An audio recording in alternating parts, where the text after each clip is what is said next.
لوگوں کے عیبوں سے اس طرح غافل ہو جاؤ جیسے سوتے وقت دنیا سے غافل ہو جاتے ہیں۔ جب تمہاری مشکلات حد سے زیادہ بڑھنے لگیں تو سمجھ لو کہ اللہ تمہیں بلند مقام دینے والا ہے۔ کسی کی تباہ حال پر خوش نہ ہو، کیا خبر کل زمانہ تمہارے ساتھ یہی برتاؤ کرے۔ اگر کوئی تم سے پوچھے بتاؤ زندگی کیا ہے، تو تم ہتھیلی پر ذرا سی خاک رکھنا اور اسے اڑا دینا۔ زبان کا وزن بہت ہی ہلکا ہوتا ہے، مگر بہت کم لوگ ہی اسے سنبھال پاتے ہیں۔ انسان کے جسم کا سب سے خوبصورت حصہ دل ہے۔ اگر یہی صاف نہ ہو تو چمکتا چہرہ کسی کام کا نہیں۔ انسان کا سب سے بڑا دشمن اس کا دماغ ہوتا ہے، جو پکڑ پکڑ کر لاتا ہے ان لمحوں کو جو تکلیف دیتے ہیں۔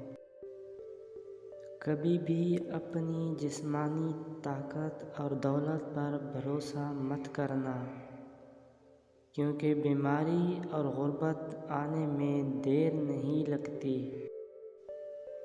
نصیحت دوسروں کے حال پر غور کرنے سے حاصل ہوتی ہے۔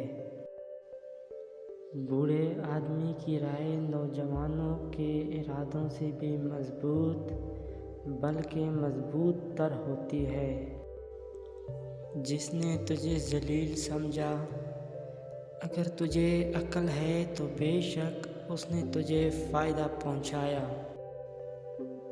جو تمہارا غصہ برداشت کرے اور ثابت قدم رہے تو وہ تمہارا سچا دوست ہے۔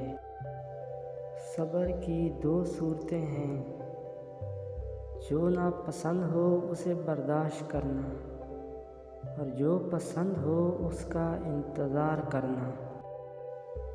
جس زبان سے جھوٹ نکلنا بند ہو جائے، اس زبان سے کی ہوئی ہر دعا قبول ہوتی ہے۔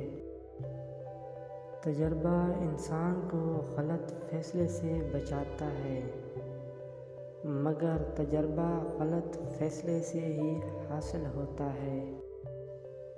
جو حق سے منہ موڑتا ہے تباہ ہو جاتا ہے۔ جو دکھ دے اسے چھوڑ دو، لیکن جسے چھوڑ دو اسے دکھ مت دو۔ حضرت علی رضی اللہ تعالیٰ عنہ نے فرمایا، جس شخص میں یہ 3 عادتیں ہوں وہ ضرور ذلیل و خوار ہوگا۔ نمبر 1، فضول خرچی کرنے والا۔ نمبر 2، جھوٹ بولنے والا۔ نمبر 3، غصہ کرنے والا۔